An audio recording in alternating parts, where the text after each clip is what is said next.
Welcome to Geek Speak Live.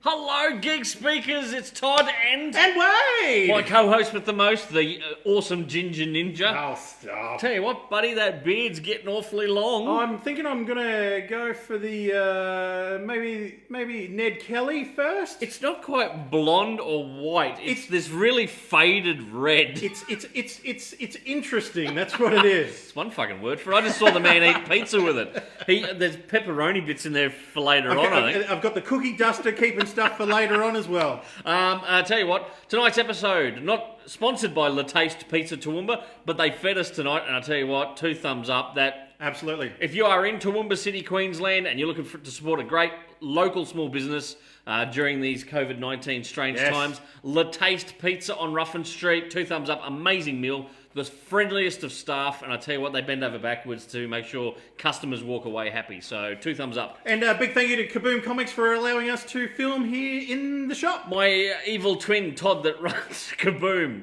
2 thumbs up to that idiot as well. Hello, Paul. Hello, Danny, Laura, Scott. It's great to see there some of the first people that have, and Chris, that have tuned in tonight. Hello to you all. Paul has said distinguished. That's how he describes your beard, Ginge. Distinguished. And Chris has just said, you guys are the ZZ top of geek broadcasting. Thank you very much. We need to make a billboard of that.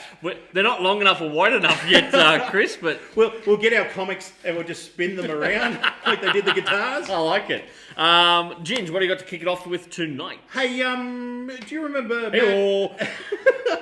Mad Magazine?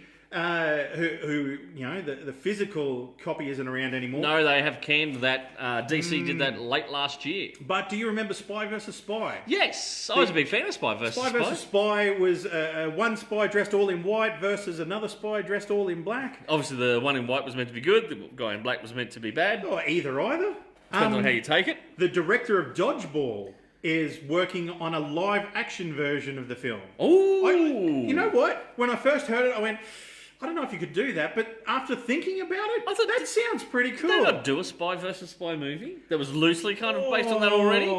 Someone out there in Geek Speak Land, tell me. Now that you mention it. I thought there was a movie already done. Yeah. So this would be like a reboot, I'm guessing. Yeah, so they actually want to do it as a live action. So, I mean, what, Ben Stiller versus Owen Wilson, maybe? Yeah, you could get away with that. If he's got the Dodgeball director behind him? Scott has just commented, this is how he imagines the Riddler's beard to be when he finally loses it and goes hermit.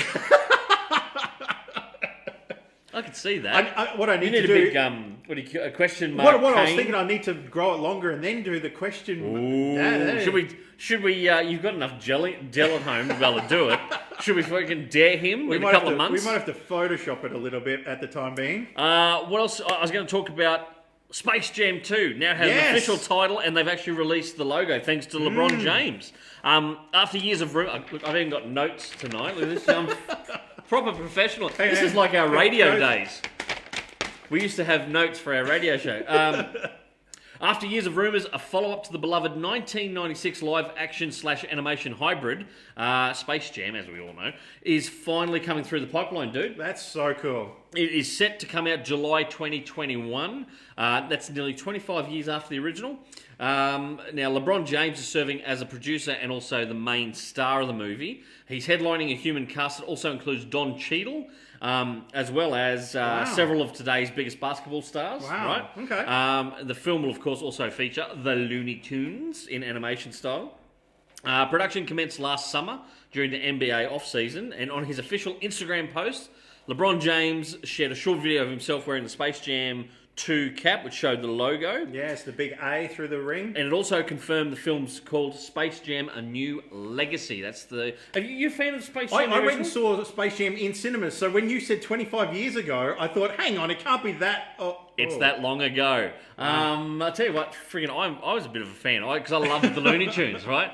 But Bill Murray? Bill Murray in it, yes.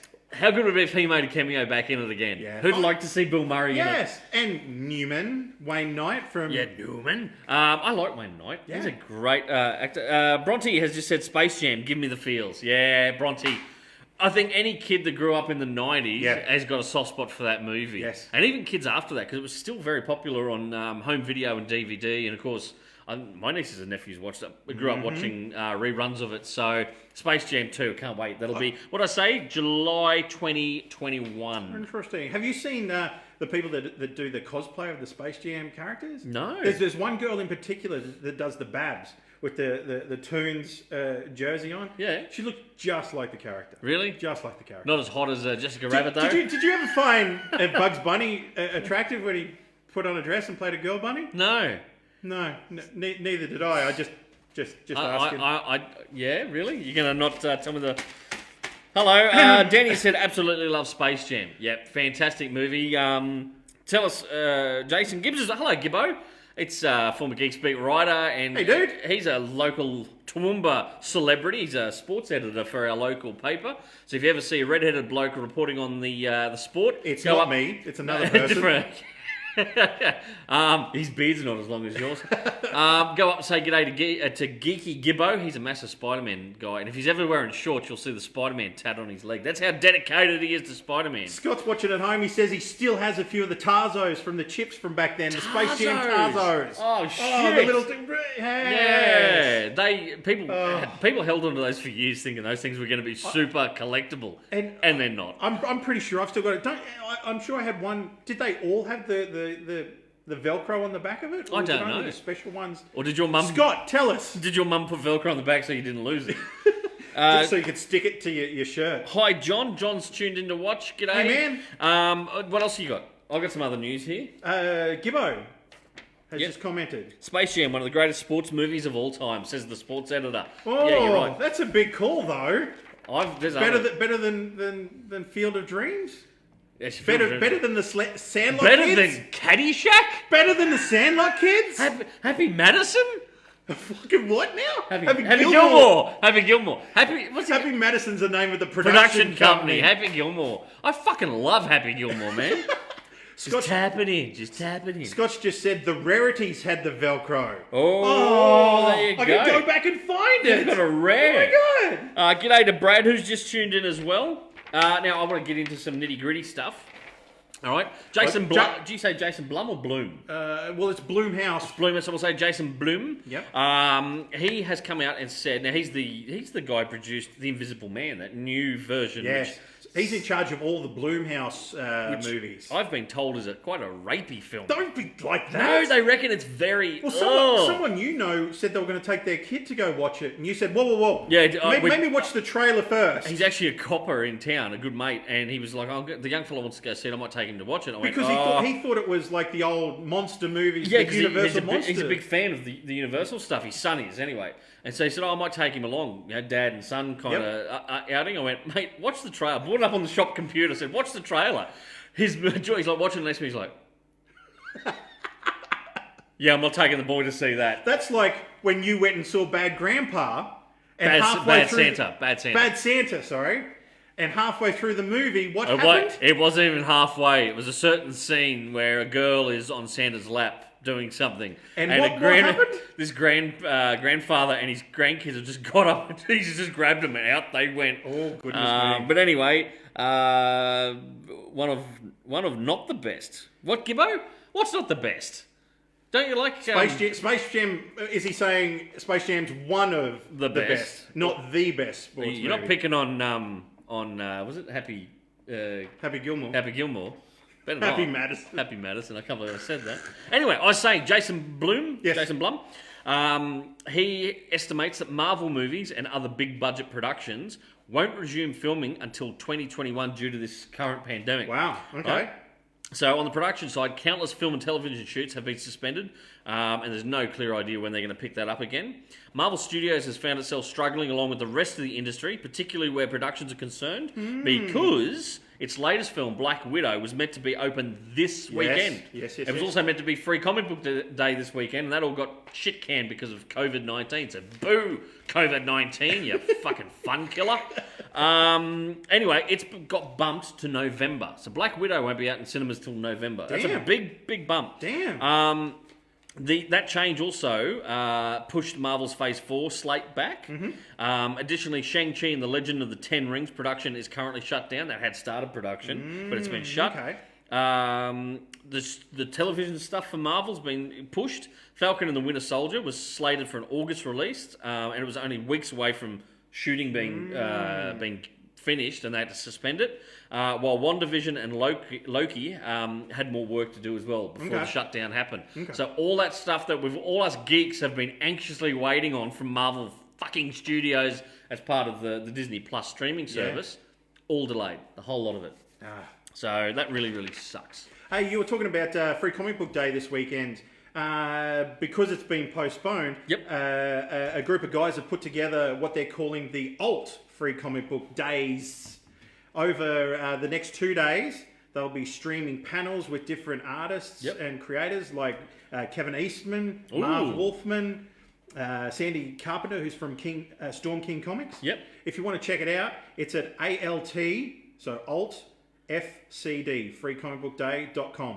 And they'll be streaming all over the next couple of days. Fantastic. We might have to put a link to that in the comments after this video finishes tonight. Can we do that? Something like that? We can do that. And people can check out what's happening. What a fantastic idea. Because, look, go along, still support your local comic book stores. They could, if they were open at the moment. I know in Australia, 80% of them are. There's a few down south, like Sydney and Melbourne, still can't physically be open. Most of your Queensland, I think most of your Adelaide and Western Australia ones, Northern Territory are all open. Go along, support them because they're going to find it really tough. Free Comic Book Day for most comic shops is one of their largest sales days of the year.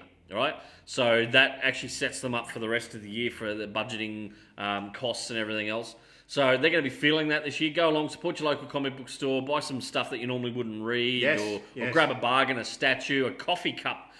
I know Kaboom Comics Toowoomba, they have got a great batch of DC-themed coffee cups in at the moment, right? Now's the time to upgrade it at home. Everyone's got their coffee cup that they're actually pouring tequila into while they're doing their Zoom interviews. Not wearing pants below the desk or something like that, you know? Or is that just how we do it? You don't want to pan down here right now. That reporter this week? Yes. They crossed to him, he's wearing his suit, the tie. He wasn't wearing pants. I swear to God, we're wearing pants. Pants are optional. Bronte has said, wonder if Bill and Ted will go ahead with their release. Oh, I hope to God. Oh, I don't know. It could be bumped. Bill and Ted Face the Music. Andreas, hey dudes. Hey, lovely lady. Nice to see you. Right, I also want to talk about Matrix 4. Do you know it was only 4 weeks into production before it shut down? Now, I know you're a Matrix fan. I never, ever got into the whole Matrix thing. Didn't you? Nah, it was just not for me, right? I know you were a big fan. You've even got some of the statues in that, haven't you? I have got a couple of the yes. Yeah, because he's such a nerd. He really is. So according to Chad Stahelski, The Matrix 4 was only 4 weeks into filming before its production shut down due to the COVID pandemic, right? The long-awaited sequel was one of many movies in the midst of shooting when this outbreak happened. Yes, it all happened. Keanu Reeves and Carrie-Anne Moss are reprising their roles as Neo and Trinity in this movie, despite, and this is a spoiler alert if you've never seen it, despite the characters' deaths in the 2003 Matrix Revolution movie. Yes. Right? So she dies at the end of the movie, spoiler alert, and Neo gets put back into the Matrix. It came out in 2003, that's 17 fucking years ago. If you haven't seen it, that's on you. Right? With franchise co-creator, which is now Lana Wachowski. It's the Wachowskis. Yeah, but only Lana's coming back to do this one. So she's directing it solo this time round. Plot details are being kept firmly under lock and key. They are not letting anything slip out on this. Oh, there's something else I could have just let slip then, but anyway, I won't. Thomas is watching at home. Hey lads, g'day man. Thomas, good to see you, sir. Great that you tuned in. Good to have you along for the ride. Hey, what are you watching at home this week? On the box. Right, so, because my lovely lass and I, we're not watching any TV shows at the moment. Well, she is. No series? She is, I'm not. But we sat down the other night, it was like, let's watch a movie. We had some dinner on the couch. What? Oh, dinner. Oh, it wasn't anything else on the couch? A bottle of rosé. But knocked off it. No, Moscato. It was a bottle of Moscato. Sat there, and of course, my lovely wife, Danny, said, do you want to watch a movie? I'm like, yeah, you pick. So she scrolled I thought through. she was about to say, so how about it?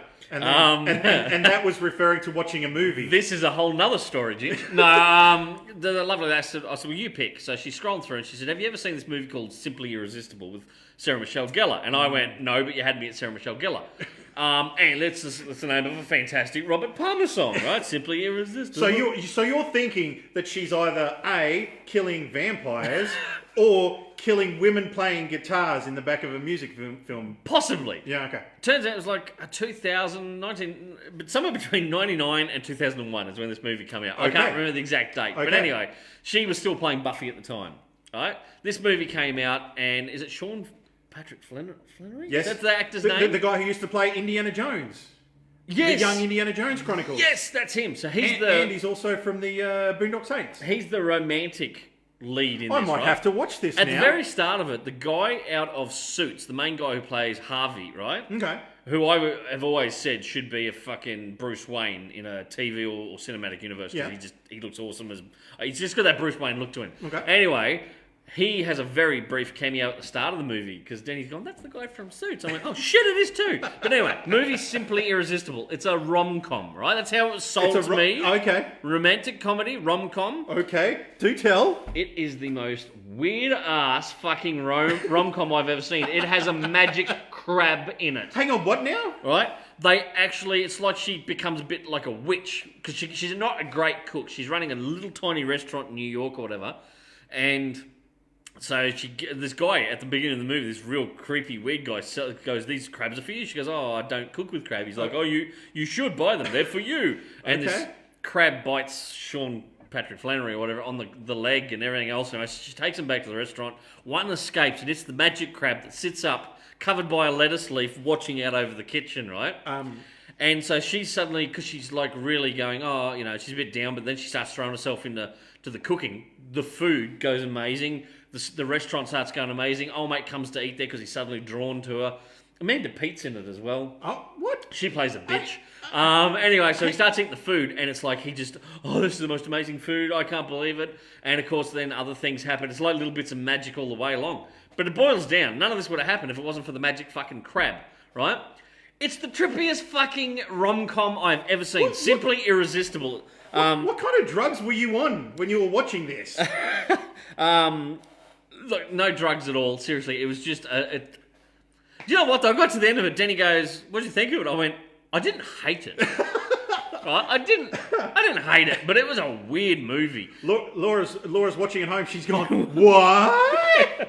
Kian says, "Was her hair slicked back?" Just Are we like talking in the film clip from Simply Irresistible. No, it wasn't. No, it wasn't. She wasn't wearing She wasn't blonde in it either. She had a reddish, kind of brunette kind of reddish style hairdo in it. Okay. Now, here's this thing, right? There's a big fancy dinner ball thing at the end, towards the end of the movie, right? Okay. So he leaves a dress upstairs for her on a mannequin because he works in this big department store. He's like the high up of this big department store. So he's waiting. He goes down in the elevator or sends the elevator up. The elevator comes back down and there's... it's the crab. No. No?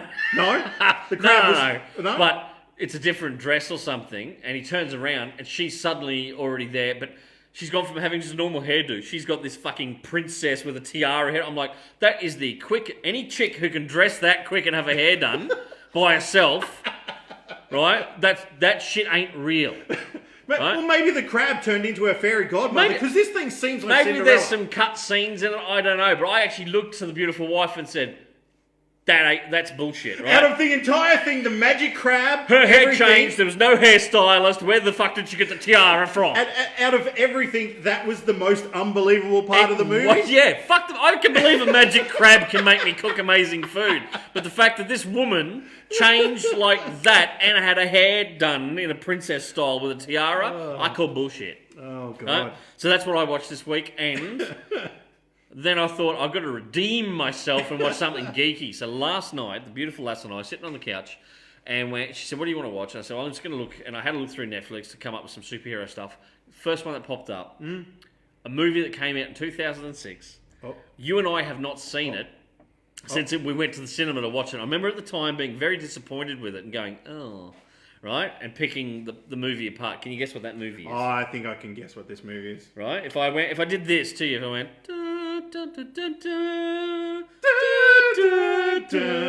It was Superman Returns from 2006. Right? I remember at the time watching that movie and going, I didn't really enjoy it. I know chunks of it were filmed in Australia. He had a baby? What? Yeah, he had a kid? And I remember at the time there was people saying that, what's his name? Kevin Spacey as Lex Luthor was very meh. And I'm like, I at the time thinking I love Kevin Spacey. Well, he was doing the whole Gene Hackman type. He was. Well, he was channeling him because he was supposed to play that character. The same kind of Lex Luthor, yeah. So I went into it with trepidation last night. I thought I'll put it on and give it a crack, right? I'll be honest with you. It was the first time in a while that I didn't go for my phone during the movie. I wasn't distracted. I actually sat there and got caught up in this amazing film when I watched it through my eyes now, and after all the superhero movies we've had in the last few years, the Henry Cavill Superman movies, you watch this and you go, holy fuck, those modern movies are so dark and depressing, right? Especially for a Superman movie. Superman should be a bit uplifting, a bit more... A little bit more fantasy, yeah. A bit more wow factor as well. You just kind of get engrossed in the beauty of this guy who can fly and is so pure of heart that he's just wanting to help people. I guess a lot of the truth, justice, and the American way type sort of flag flying, it got as opposed to what it is now, where it's like don't mention America kind of thing, like urban military-esque type. Yeah, post 9/11. Brendan Routh was fucking phenomenal. When I watched it back, I watched him. It was Kate Bosworth as Lois Lane. Yep. Obviously, Kevin Spacey as Lex Luthor. Cal Penn was one of the bad guys. Was in it, yeah. Parker Posey is one of the bad chicks that's with Lex Luthor. That's right. You got Frank. Is it Langlia? The actor, he plays Perry White. I can't think of his name. Yes, the guy who played Skeletor in the He-Man movie. Did he? Yes. Okay, well he's Perry White. Yes. And you got what's his name? Below. James Marsden is the guy who's raised Clark's son. You don't know until the end of it. Cyclops. Yeah. So it's actually a really good cast, right? Fantastic cast. The costuming alone, like I watched that costume and watched it back and went, that actually suits. Right, that costume looks amazing. The set designs on this film were phenomenal. It's directed by Bryan Singer, remember? Because McGee was signed on to do it. That's why it was being filmed in Australia, remember? Originally, yeah. And then McGee pulled out. Bryan Singer stepped up. He wasn't happy about filming in Australia, but the studios was like, we've already done the deals. Because there was a chunk of it filmed down around Tamworth. Yeah, that's where the cornfields were. Didn't they have to plant their own cornfields? Because there was no corn being grown in Australia at that time? I don't think we actually produced that variety of corn either, I don't think, over here. But there's a scene that I know was shot in Sydney. And I know this was shot in Sydney. And I remember this too. Because it was one of the moments in the movie where we went, oh, hello. Right? This is where my knowledge of Australian trucks comes handy, right? Even last night, I had to pause the movie at this particular part, and I turned to my wife and I said, "Do you know that was filmed in Sydney? And do you know how I know that's filmed in Sydney?" And my wife's looking at me like, "I don't care." And I said, "See that green truck there?" She's like, I said, "That is an International T-Line series truck, only produced in Australia," and blah blah blah. And then I'm like looking at my wife like, "Ha!" And then she's gone. And you've just gone like this, and the cape has flapped behind you. But I've had to get behind you and just flap your cape. What were you doing in my house again last night? Waiting for moments like these to sell them. Anyway, so my wife has just gone, and back to the movie. So we've hit play. But anyway, got into it. The set design. I watched the whole thing. Like I said, didn't go for the phone, didn't get distracted. I was caught up. The fact that they used the original music, the score, that classic, that is just Hollywood fucking. And the title sequence of the coming towards, If you haven't watched it in quite a few years, like what's that now? 2006. It's 14 years old, right? Brendan Routh, it did kind of kill his career for a little while there. He's come back. He's done stuff on TV since he's actually played Superman in the recent crossovers. Yes. The Kingdom Come Superman, Look, he was amazing. And my wife said to me at the end of it, we got to the end, she goes, could you imagine if the Chris Nolan Batman trilogy had never happened, but they had done another Batman movie that flowed on and tied into that particular Superman universe? Yeah. And Brendan Routh was back as Superman. Could you imagine the Justice League films we could have had since then? Could you imagine the Batman films we could have had since then without going with the, I hate the Christopher Nolan fucking trilogy. I really do. As a die-hard Bat fan, it's fucking shit, right? It is. Do you agree or not? Oh, hey! When you first watched it, you went, "Fuck yeah, it's a Batman movie," and then you kind of, I think the voice just grizzled on you. It was dark. It was depressing. Metropolis in this, like the buildings and some of the other things, actually looked like Metropolis from the comics. They had that Art Deco style interiors in the fucking Daily Planet building is phenomenal. Yeah. And that rooftop scene where he just starts floating, she kicks the shoes off, she steps on his feet, and she's talking to him. Next minute, she looks down. He's just floated up, way up above the Daily Planet, and the Daily Planet on the globe is actually moving around. It's just fucking. I always love that scene where he's inside the elevator and he's just about to do the iconic, and you just see him as the doors shut, and you can see him take off. The shots, the transitional shots too, are phenomenal. Where she hops in an elevator and it goes up, and he starts looking because he's looking with his X-ray vision, and it follows her going up. And I'm like, do yourself a favour and watch Superman Returns. Watch it through modern eyes. After all the dark, depressing superhero movies we've had in the last few years, this one actually left me with that sense of awe and hope. And it was like, it's an inspirational kind of feel that you get from these characters. These characters are meant to be inspirational, especially Superman. For the love of God, he's the big blue Boy Scout. This movie made me go, yeah, he is. Just thinking now, the whole plane crash scene at the beginning of the movie where he rescues the 747 and carries it down into the middle of a baseball game. Yeah. How iconic is that? There's actually a scene, like in that shot, when he kind of lands, and because of the force, you see the ripple effect down the outside shell of the plane. Yes. The chick on the plane, she's Australian, by the way. Really? The hostess on that thing. Yeah, you'd know her. Once you saw her, you go, that chick. There's a few people I picked in it and went, that guy's Australian, That's a really bad Kiwi accent. Anyway, so we got... Scott's got a few things to say. I also thought on a revisit to the movie that was... was an excellent homage to Superman. On the first watch, he didn't enjoy it either. I think it's because a lot of people at the time were expecting, there'd been such a gap between Superman films. I think they were expecting a reboot, and it wasn't. It was a continuation of... I think 1 and 2, this was technically meant to be the third if you ignore... Yeah, forget about 3 and 4. Yeah, so... Because then a lot of people also said, how did he father a child? It was like, well, he lost his powers in 2, wasn't he? He was depowered or whatever. That's when him and Lois slept together, and, I'm not going to explain how babies are made. You're all adults, you should know by now. And that's what happened, right? Yeah. Scott goes on to say that would be a great movie to build the extended cinematic universe from. Too late now, obviously. You couldn't go back and do it today. Brendan Routh also plays Ray Palmer in the Arrowverse. Yes, he does. And he also plays Dylan Dog. And Bronte said, wow, Dark Knight is one of my favourite movies. Bronte, come on. Go back and watch the Tim Burton film. They are the best Batman films around. Those two Tim Burton. Batman Returns and Batman 89. Paul said, I was led by your review, Todd. Never watched it. Really? Is he talking about the Batman... Hang on, which one, Paul, are we talking about? Dark Knight, or have you never watched Superman Returns? If you haven't, it's on Netflix now. Danny's just said Peter Wilson plays the lady on the plane. You'd know her from League of Extraordinary Gentlemen, of course. There you go. I told you you'd know her. As soon as you see her, you go, oh, that chick. Yeah, she's fantastic. The reason I asked... I'll have to watch... Paul said he's got to watch it now. Yes, Paul, watch it. Superman. It's great. He's talking about Superman. It's really great. The reason I asked what you've been watching at home, because someone sent a tweet to Ryan Reynolds this week and said, hey, for 99 cents I can rent Green Lantern. Should I watch it? What do you think Ryan Reynolds' reply was? Fuck no. It was 2 words. Fuck no. He said, walk away. Oh, really? No. Because it is also streaming, it's right beside Superman Returns on Netflix. And I almost went...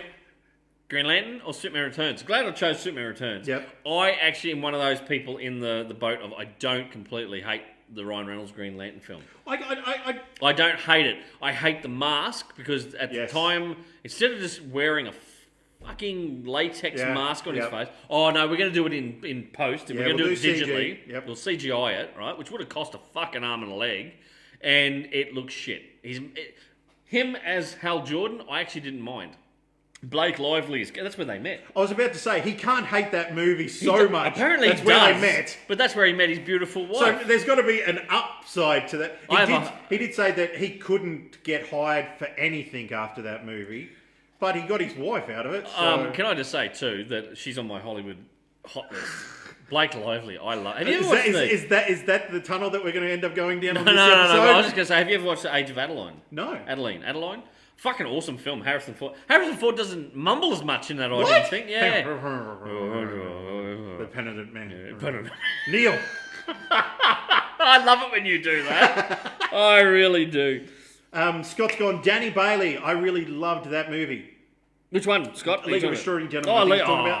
Fuck. He said, I know that movie got a lot of hate, but I really enjoyed it. Oh, Danny said it's one of my favourite as well. Scott and Danny, I'm with both of you. League of Extraordinary Gentlemen. You will be too. Yes. That still holds a special place in my heart. Do you know that was the last film that Sean Connery. I had a fucking blank moment. That Sean Connery.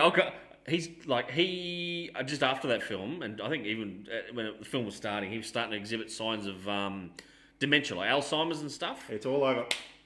What? Yeah, that's what he said. I think he knew. Plus, then it came out and got panned, and he's like, I'm done acting.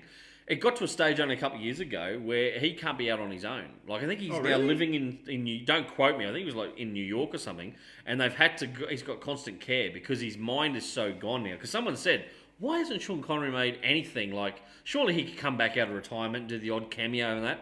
No. A, he can't remember lines. B, I don't think he fully recognises who he is anymore. Wow. And yeah, it's sad. It's really sad. And it's sad that his last film, which I fucking love, League of Extraordinary Gentlemen, is so universally panned by critics. I love that movie. It was fantastic. Yeah. I would have loved to have seen a sequel to it. We've all seen the ending where he bursts out. Do you know we want to see him burst out. They have teased multiple times. There's been talk of a League of Extraordinary Gentlemen TV series. That was a couple of years ago. That never got off the ground.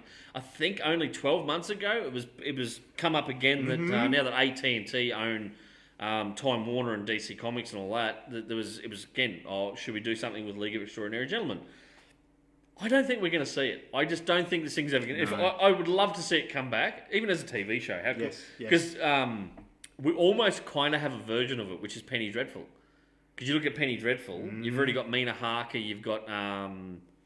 There's a couple of different characters who essentially are in League of Extraordinary Gentlemen, and it had that feel of what a TV show could have been. Anyone out there, you ever watched Penny Dreadful with Eva Green? I can't wait to watch the new series, which has just come out this week. Based in like 1920s Hollywood or 1938. The very first shot, right? Yeah. It says Los Angeles, 1938, and you know why I got excited? Why? Because that's the thing that comes up at the very beginning of the Rocketeer. I was just going to say it's a Rocketeer thing, Ginger's. 1938 Los Angeles. I'm like, whoa! Oh my god! Sorry, I went a little bit loud there, a little bit high. It's got a famous actor in it. The guy out of the producers. Nathan Lane. Nathan Lane's in it. There you go. And my girlfriend from Game of Thrones is in the new series. Who? I forgot her name. Oh, okay. What character is she playing in Game of Thrones? She was the one that was married to Joffrey. Oh, Marjorie of... Yeah. Shit, I can't think of her name. Can you tell us in the comments? Yeah, I forgot. Know? Danny, you'll know. Now I'm sidetracked. Penny Dreadful. Has anyone out there seen Penny Dreadful? Right. Catch up on some comments. Chris said Green Lantern League, both unfairly panned films, both worth a watch any time. Exactly right, Chris. 100% in agreement there with you. Scott said I would trust the license with HBO. I think they could do something good with the League. I also love Penny Dreadful, so sad it only did 3 seasons. Yeah, I have never finished Penny Dreadful. I just didn't get a chance to go back and finish it. That's going to be on my hit list. And I'd like to finish it off, yeah. I was about to say before, Eva Green's also on my Hollywood hot list. Hang on, we're not allowed to do this, are we? Is this what we're going with? Andrea said with Nathan Lane. Yeah, I saw the little promo pic and I went, Nathan Lane back in a show. That's awesome. I like him as an actor. Natalie Dormer, that's the chick you're thinking of.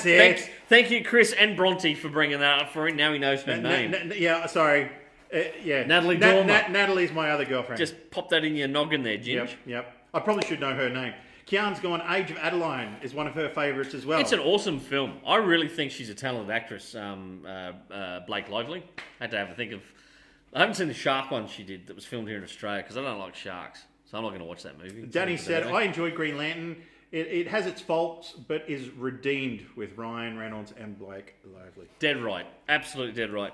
Now, I want to have a chat. Remember we talked last week about the whole shenanigans that DC pulled on the comic book industry, blah, blah, blah. Right. Interesting. So, earlier this week, because I'm in a lot of retailer forums being a retailer, I suddenly got a...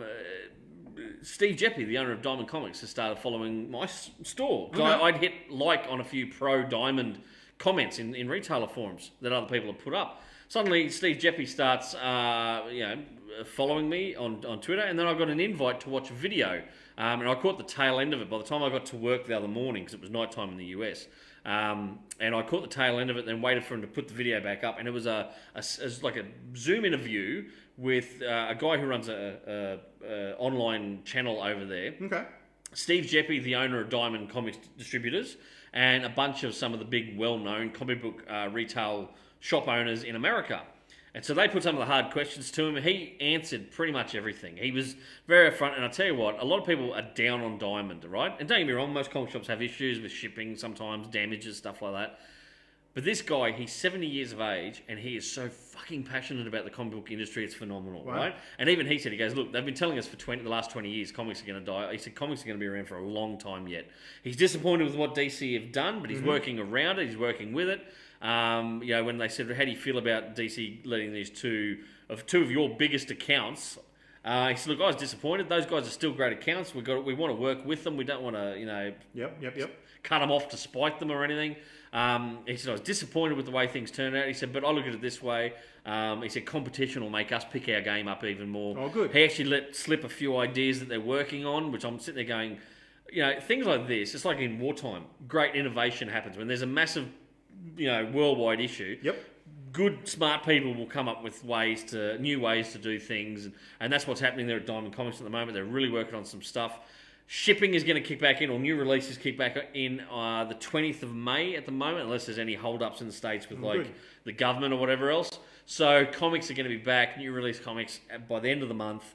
And yeah, as I said, it's fantastic. That video, you can go and type it into YouTube, I think. It's available for the public to watch. There's a bit of rambling and meandering throughout it. So it's not like it's edge of your seat watching, but it's good, and it filled comic shop owners like me with hope again. We went, this is fantastic, good on you, Steve Jeppy, and he seems like a genuine downer. This guy's like a millionaire or whatever, but he's passionate. He's really still passionate about the industry, which I thought was fantastic. It's great that he was so open about it as well. Yeah, as I said, he didn't really come out and hide things. Well, no comment. He didn't do any of that. He had some weird analogies that he freaking threw out it all. I'll give you that. Now, what that leads me to, right? Yep. Okay. Mitch and Elizabeth Breitweiser. Now, they're two comic creators. Elizabeth is an Eisner-nominated colorist. This girl has worked with on amazing creative teams. She's a fantastic colorist, award-winning, right? Okay, cool. And Mitch Breitweiser, he's a creator from Marvel. He's done a ton of stuff over the years.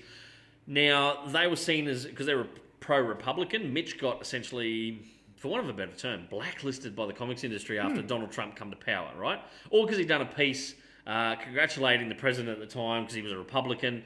I think his thoughts on Trump have now changed a bit. He's obviously like the rest of the world and gone, this guy's an idiot. But he kind of got blacklisted, so he went off and he crowdfunded his own book called Red Rooster, like a golden age hero. Oh, wow. Called Red Rooster. It looks pretty freaking cool, right? It hasn't actually been released yet.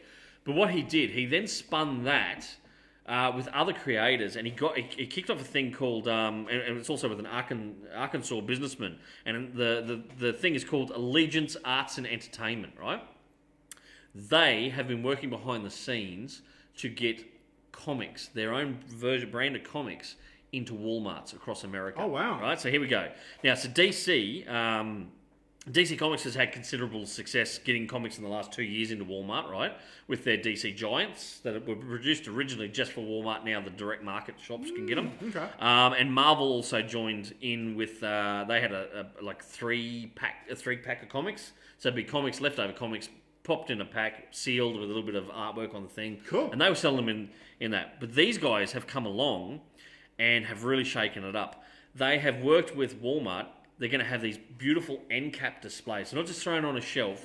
They are a big standalone end cap display with the books face forward, right? Oh, awesome.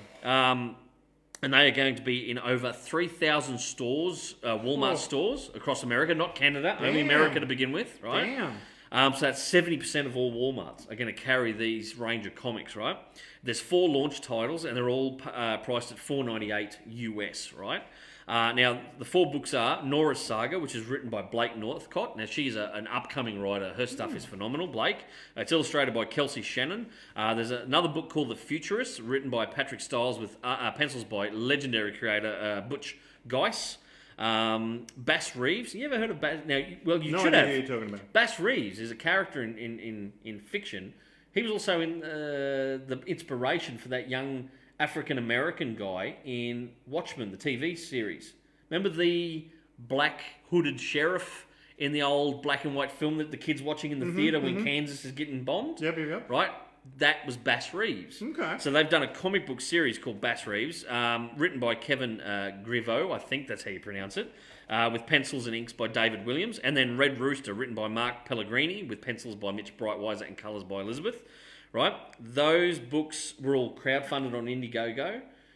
They are now releasing them as single issues through the Walmart thing. But this is the number that gets guys excited, right? Because you grew up grabbing books from news agencies. We talked about that last week. That's how I got into it. We read through news agencies. In America, it was things through your local drugstore or your local supermarkets. And Mum would be doing the supermarkets. Kids would grab the comics, and Mum would buy it to keep the kids shut up while she drove the groceries home, right? So that's been missing for a couple of years. Purely by shelf space alone, that is a print run of 33,840 copies of each book, right? That's in the first run. They will need to print more of that to cover the crowdfunding books, damages, and online sales. Because you don't have to go into your local Walmart. You can actually buy them over there. They won't ship to Australia, but you can buy them online from Walmart online. Okay. So for an independent comic, each issue, to already have a locked-in print run of at least nearly just short of 34,000 copies. There are mainstream DC and Marvel books that don't even hit that number. Some of your top sellers do, your Batman, Supermans and that. Your mid-sellers from DC and Marvel struggle to hit that number. So these guys have made a fantastic inroad to get new comic readers all by going into Walmart. So good on it. It's called Allegiance Arts and Entertainment. They've kicked it off, and they're putting their money where their mouth is. They're getting these books out there.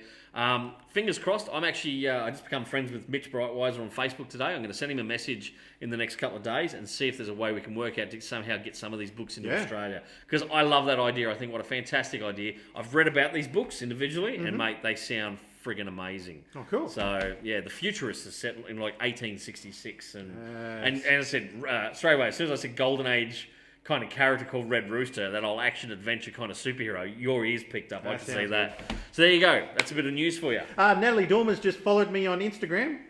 Really? Yeah. Are you for real? Your other girlfriend is in the news today. Who? Britney Spears. Hey! You may not have seen Britney Spears online lately for at least the last 6 months, and you know why? Why? She burnt down her gym. A home gym? Now let's say it was by accident. She left a couple candles lit in her gym and left it. And then why she got candles in the gym? I don't know. Like, because I would have thought while you're in the gym, you're like, let's get this done. Not let's get some tranquil candles happening. Put on some nice tunes and some smelly incense while I work out. So after she's... That's my really bad Britney Spears impersonation, by the way. And so she's left, come back, or just walked past the door and turned and seen that it was on fire. And it's obliterated her whole gym except for 2 exercise equipment. Really? Poor old Britney Spears. She's not going to go shave her head again, is she? She said, I lit some candles and one thing led to another and I burnt it down. But Bronny said, sounds like some Tiger King stuff here, Britney. Well, I haven't watched it yet. Interesting, because she said, "Yippee hooray! Nobody got hurt." That was a quote. Yippee hooray! Yeah. I've done all my notes, by the way, Ginge. I'm all out. And another quick news, Venom. They've announced the name of Venom 2. Was there a teaser thing today? I haven't seen it yet. A customer came in and said he was greatly disappointed this afternoon with the little teaser they put up. Venom, Let There Be Carnage is the name. That's Woody Harrelson. That's the character Woody Harrelson. June 2021 is when it's supposed to come out. Woody Harrelson's going to have redder hair than you. Well, yeah. It's a wig. Did you know his father was a hitman? Did you know that? They're making a Netflix series about it. It's coming out. I didn't know Woody Harrelson until I read that the other day. I was like, what? Well, it's not the kind of thing that you would promote. Hey, I'm a Hollywood actor, and my dad killed people. I don't know. It might open some friggin' doors for you. Some people might go, you know what? Yes, you can come in and cast for that role. I don't want you to come and bump me off. This week, yes, the Goonies had a reunion. Oh yeah. Yeah, you can check out the video where Josh Gad got them all together. There is someone we know who has never watched I'm trying to hear who it is. Has said they never, ever watched the Goonies. Fuck, is it you? I've never watched it all the way through. You are the massive, fan of the 80s and everything else. And I never watched it as a kid. Are you for fucking... you're now nearly 40 years of age and you still never watched it. And the thing is, I have it on DVD. I've got a big box set of it with the coin and everything. Folks, put it in the comments. Tell him that he must watch this before next week. We'll talk about Goonies next week. Tell him in the comments, say, Ginge, get your finger out, watch the Goonies. I cannot believe it. Sean Astin, Corey Feldman. Hang on, Laura said me, and Danny said me too. What, as in you haven't seen Yous? That's fucking great English, isn't it? Yes, Laura said I've never seen it either way. See, You have never seen Goonies. I never saw it. Danny, if you've never seen Goonies, guess what we're watching on the weekend? I thought you were about to say, guess what? Take that ring off. No, I'd never do that.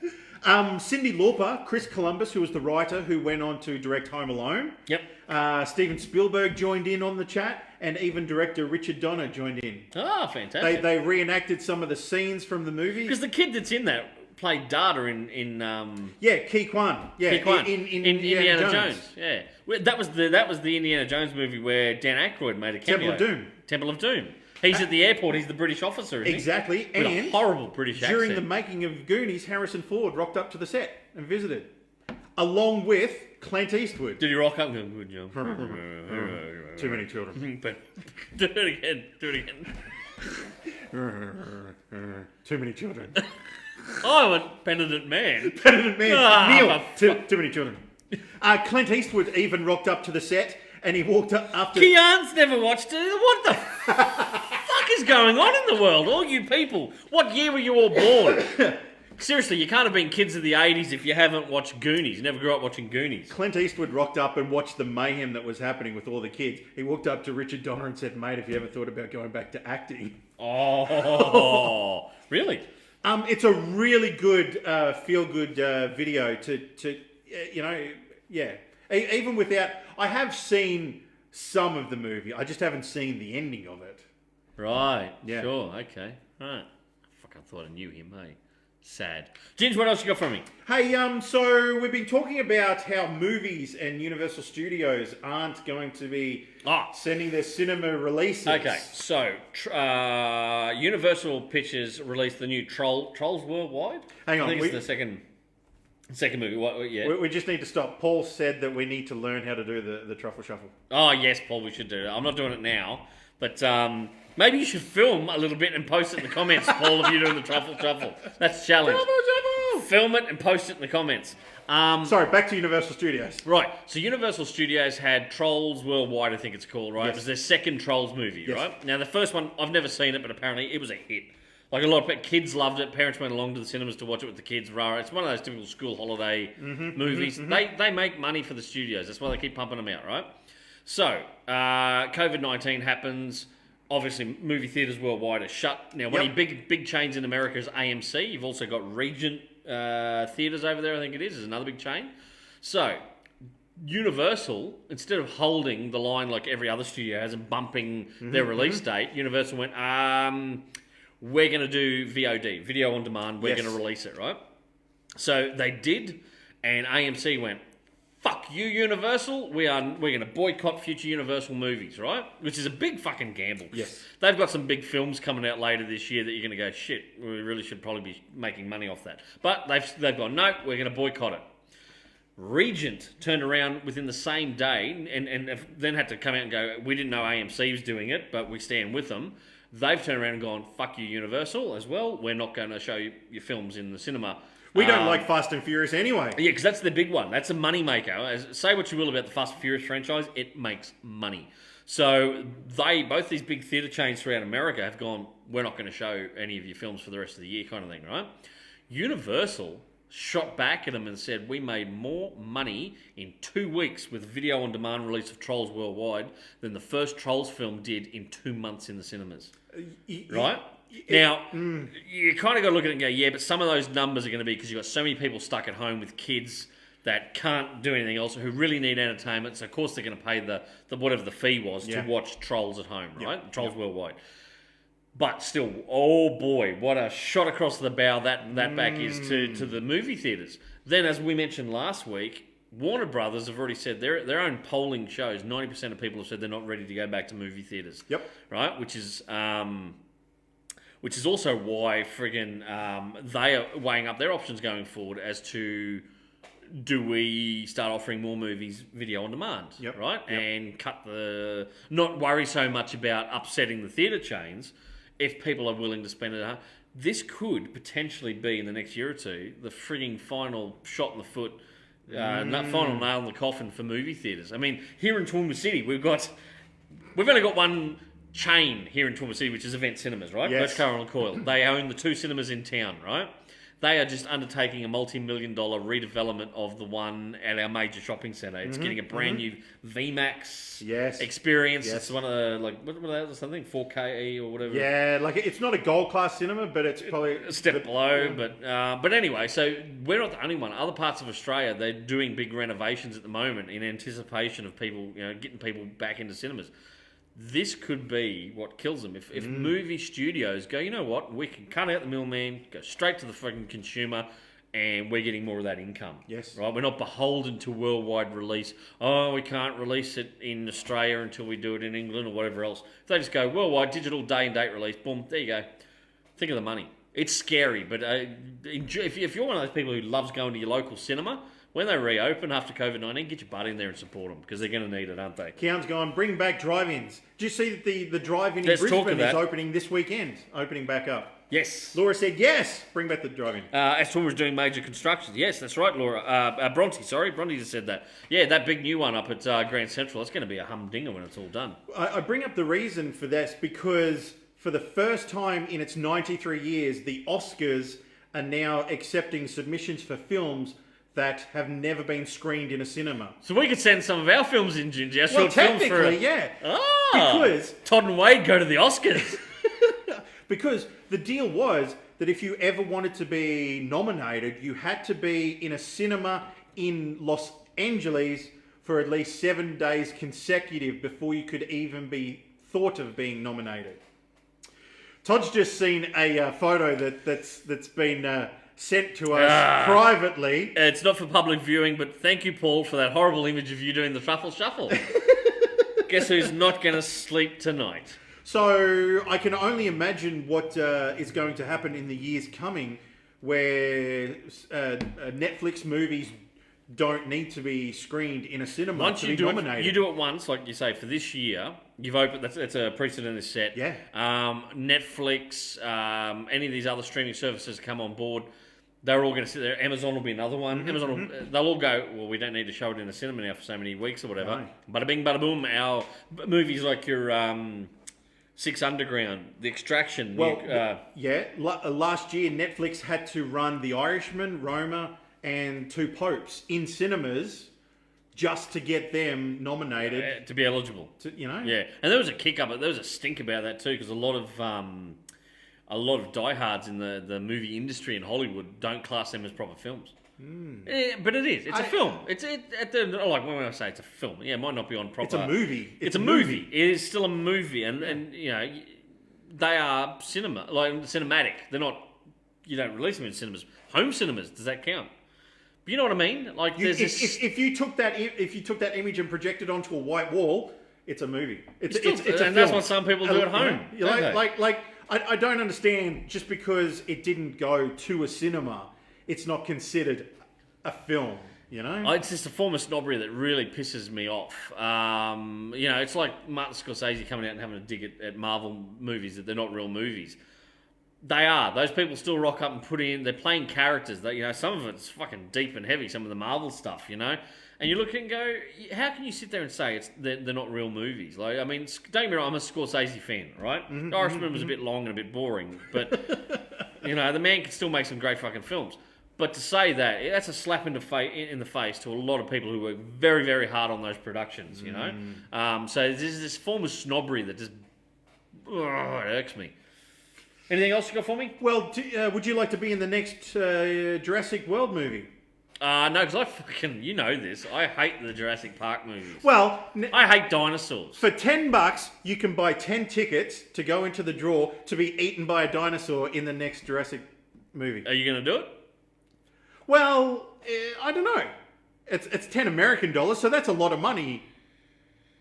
But they also have a second option, where you can buy your way into the movie. Oh, you can always buy your way into Hollywood, right? Ginge. The money you will need. Or you can do other things, stuff. Today. Did I even do that properly, or did I do that wrong? I don't know, right? Don't at me in the comments, anyone who picked up on that. I don't want to hear it. The second way of getting into it was to buy your way, which today it was $37,000. Holy to buy the role. Sure, you can't just give someone a blowjob to get in there, or what? That's cheaper than you reckon $37,000 is worth what you can give them? Hello, Jody, who's tuned in to watch us. Bronte said, "Where does the line get drawn then for the Oscar application? Because the Academy would be bombarded with immense amounts of movies to sort through." Well, that's a good point, Bronte. That's right. This is going to be a real slippery slope for them to open up. Good on them for doing it, I think, but it's going to have to be a long-term thing. Bronte is absolutely keen. Dinosaurs hate you, Todd. Scott, that's just horrible. This is horrible. So there you go. Like, I hate the Jurassic Park movies. I always have. Really? The originals? Yeah, I'm not a fan of them either. Fuck. I watched them recently because my lovely wife was a big Jurassic.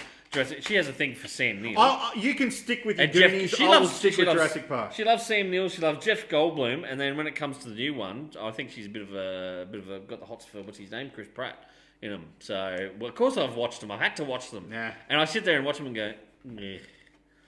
There you go. Well, you're gonna hate on me now for saying that, aren't you? Anything else you guys want us to talk about in the comments? It's an interactive show, so tell us any questions. Got any questions for us? News out today: the Russo brothers. Yeah, Russo, not Russo, like you said. That's what I'm saying. The Russo brothers are planning to make a live-action Hercules movie. Hercules!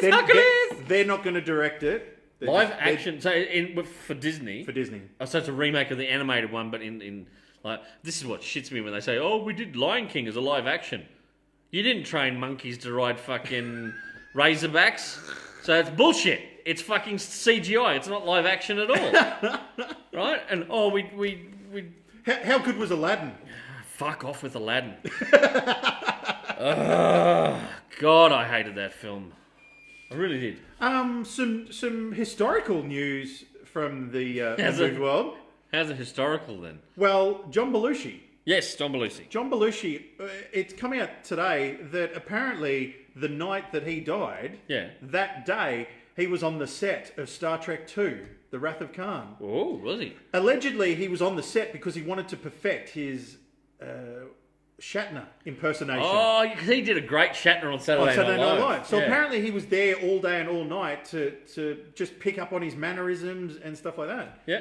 But people are saying, well, the Chateau Marmont is actually just a short stroll from Paramount's lot, where they would have been filming it. You and I saw the Chateau Marmont when we were over there. Yeah. Because we were jokingly, because we're such big Belushi fans, we were like, we should really try and book a night there. And we looked at the price, and it was fucking expensive to book, especially if you want to book the room or the bungalow where John Belushi died. And to buy the speedball, it was really... That was the big expensive part, you know?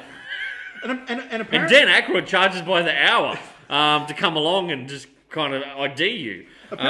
Apparently, he also met up with Robert De Niro and Robin Williams on that same night.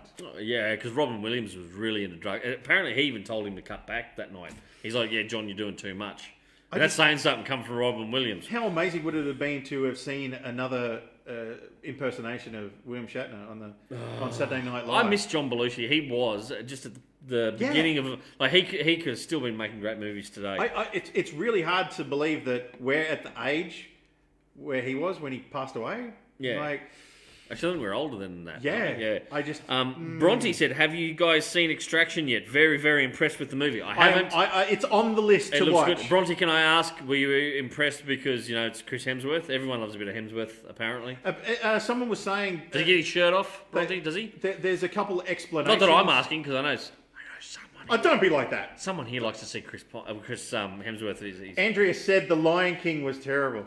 The live action. That's why I didn't watch it, because I'm not going to let that get ruined for me. What did you guys think of The Rock's Hercules? He had a beard. I don't think I've seen it. No, I did. I saw that when I was in Dublin. It was God. we were hungover, and we thought we God. can't do too much today. We'll go along. It was a fancy ass theatre in Dublin, in the UK. Oh man, it was this.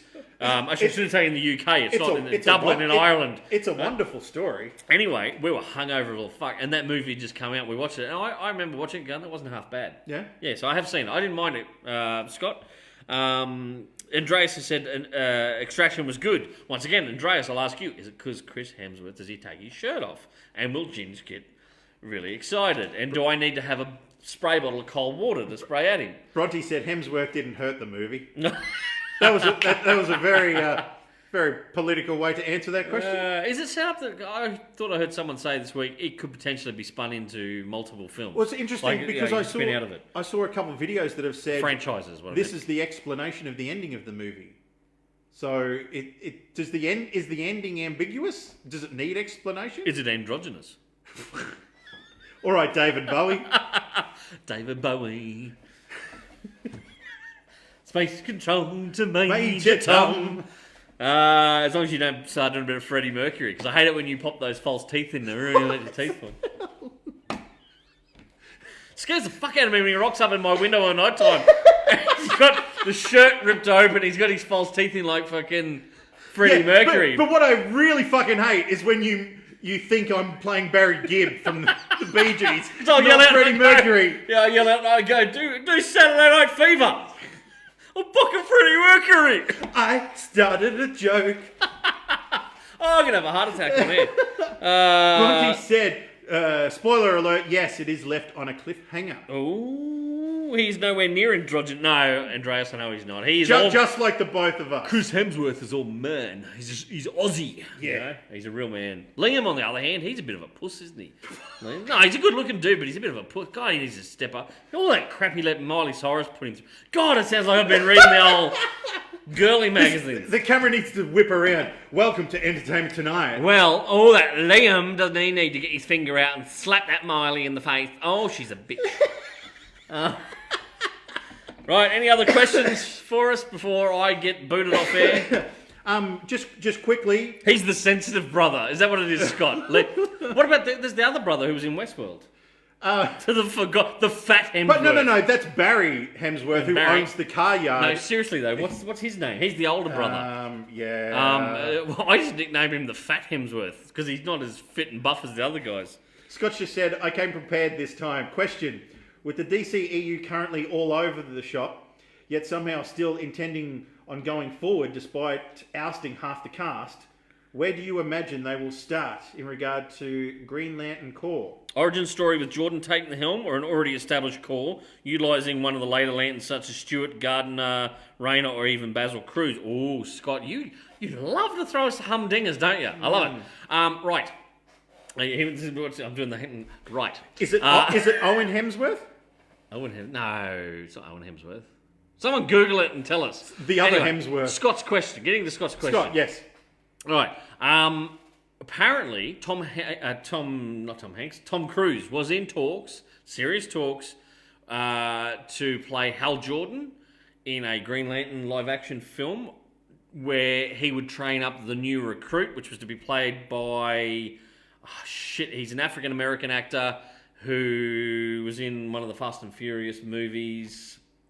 And is it Ludacris? What? Is it Ludacris? Yeah, it is Ludacris, but are you serious? It's one of them. It's a guy, he's in... No, it might not be ludicrous, but it's an African American guy who's in one of the Fast and Furious movies. He's super keen. He's like a massive Green Lantern fan. He was to play John Stewart. Tom Cruise was all G'd up until he read the script where he would die by halfway through the movie, right? So Hal would die, and then John Stewart would become the One Lantern. And Tom Cruise went, "Nope, I am not signing on to a film where I get bumped off halfway through." So it came to a screeching halt. And yeah, Luke Hemsworth, by the way. Thank you, Bronte. Thank you. I can't believe it. Danny said Owen Hemsworth. Owen Hemsworth. Good Lord, Danny. You know better than that. Maybe Owen Hemsworth owns the Tyrese Gibson. Thank you. I had it completely stuffed up. Thank you, Danny. She redeemed herself just then. Thank you, Danny. Tyrese. The script idea sounds awfully like Executive Decision, where Steven Seagal dies halfway through the movie and Kurt Russell takes over. Yeah, well, it's been compared to a few different movies. And apparently, like, DC were all G'd up. Warner Brothers, I should say. Warner Brothers were all G'd up. Friggin', like I say, Tom Cruise was there. He was on board until he saw that they actually handed him the full script, and he read through it and went, "Okay, you got me dying halfway through. I'm not fucking coming onto a film to." Right? And yeah, Tyrese Gibson's the guy. He is a massive Green Lantern fan and is desperate to play John Stewart. So, to answer your question, Scott, long way around. If they're going to do it, it'll be John Stewart. It'll be probably Tyrese Gibson or someone like him doing that role. And that'll be entry to the cinematic. They may still have someone come on board and play like an older Hal Jordan handing the role over, or he might be like how I would do it. I wouldn't have him die. I wouldn't have Hal die. I would have Hal there, train him up for the first half of the movie, right? So John Stewart would be the rookie. Yep. You know, puts him through his paces, everything else. There's another emergency where Hal has to go off with the Corps to space, and you know, your John Stewart character, he's like, you've got to look after this shit on Earth. I've got to go. You're not trained up enough. Yep. And that is the proving ground for John Stewart. He steps up. There's a big thing that's going to, fuck up Earth. He saves the day, and then he's like, yep, cool. And then the next movie you can have. And then the sequel, Tom Cruise comes back in the third act. And dies. No. And comes and helps. Right. Real quick, cancel that email to Tom Cruise. Him and Tyrese come together at the third act. Team up and bam. So, no. Russo brothers, write this shit down. We're done. Anyway, so that's what you'd probably see. That's what I would do. I would have then the second film, he can be on his own. You could have a cameo by Hal and the Corps and all that kind of thing. But yeah, that's what you're going to have. It'll be when it eventually happens, if it ever fucking happens, that's what it'll be. But you're going to get a Green Lantern HBO series, apparently. I think we discussed that the other week. That's what you're probably going to see first. HBO will do a Green Lantern series. Scott said, you would lose a lot of storylines if you killed Jordan. Parallax, Sinestro. Oh, I think that's probably part of the reason Tom Cruise just went, I'm not going to be part of this, because you've got such a cool legacy character. Like, he's the Green Lantern most people know. And you want to kill him halfway through the movie? Yeah, that's kind of silly. So that's probably why that won't happen. Any comments on Billie Piper and Christopher Eccleston returning to the Doctor Who universe in the new spin-off Time Lord Victorious? Bronte, I know nothing about this. I'm going to have to do some research. You've got me intrigued. I love Christopher Eccleston. He was one of my favourite Doctors. My wife got me into Doctor Who. I was not a Whovian before then. We started from Eccleston onward. Actually, I lied. We started with Paul McGann, the BBC American movie, which was great. Yes. And then we got into Eccleston. I've always loved Eccleston as an actor. I think he's peculiar but cool. I was going to say Fast and Furious. No, that wasn't. What was it? Gone in 60 Seconds. One of my all-time favourite films with Nick Cage. I love Nick Cage. I have a man crush on Nick Cage. Not because he's a good-looking dude, because he's not. Look at his fucking hair nowadays, right? His hair's receding worse than mine. But he is one of the best actors of this generation. Of any generation. We watched National Treasure the other week. It's such a great series. I fucking love that. We watched Sorcerer's Apprentice with him in it. He is a great... I want more Nick Cage stuff. He's not old enough that he can retire yet. Like, fucking bring him back. And he lost all his money in the global financial crisis and his divorces, so he needs to be doing more movies. Bronte said she has a man crush on Nick Cage too. See, Bronte, you've got great taste. See? I'm glad that both of you have the same taste in men. Cage fans together. Well, I co-host with you enough. She had to put up with you enough too at work. Danny said, when are we getting a Martian Manhunter film? Interesting you should say that. Did you hear that within the Zack Snyder universe, he was planning on the character who is the African American general who meets him in the desert was planning to be. Do you remember with the whole Justice League when that came out? There was all those rumours that Martian Manhunter appeared in the trailer of that, and it never actually come off when we saw it on this. We were all looking for that as an Easter egg that Martian Manhunter was going to rock up. Because Joss Whedon just went, no, get rid of all that. I don't like that. Let's make things funny. Fuck Joss Whedon. Scott said, I'm a sucker for Cage. Screw the haters. And Dre said, Cage is awesome. I'm loving the Nick Cage love. I might have to watch another Nick Cage. We should do the truffle shuffle for Nick Cage. I am not lifting my shirt up on this, right? We want people to come back and watch it next week. We don't want people to be turned off. I will pick a Nick Cage film, or my lovely wife will. We'll watch it over the weekend. We'll talk about that next week. I need to watch Sorcerer's Apprentice. Have you never seen it? I've never seen it. Oh, I did do see yourself a favour. I did see this week that there's a big car chase in the middle of it. There is, yeah, and they keep changing the vehicles magically. So, it's great. You're going to like it. Bronte said my all-time favourite movie is National Treasure. Yeah, great. There's only the two, isn't there? They were going to do a third. There's still talk. Actually, no. I read the other night. There's still talk of a third. Nick Cage is keen. The script writer's doing it, and he's doing a 3 and a 4. A script for both 3 and 4. And you know what? They were smart. To save money, they film them back to back. And then release them separately. Write this shit down! What are we doing here? Chris said that Cage would be an awesome Martian Manhunter. You reckon?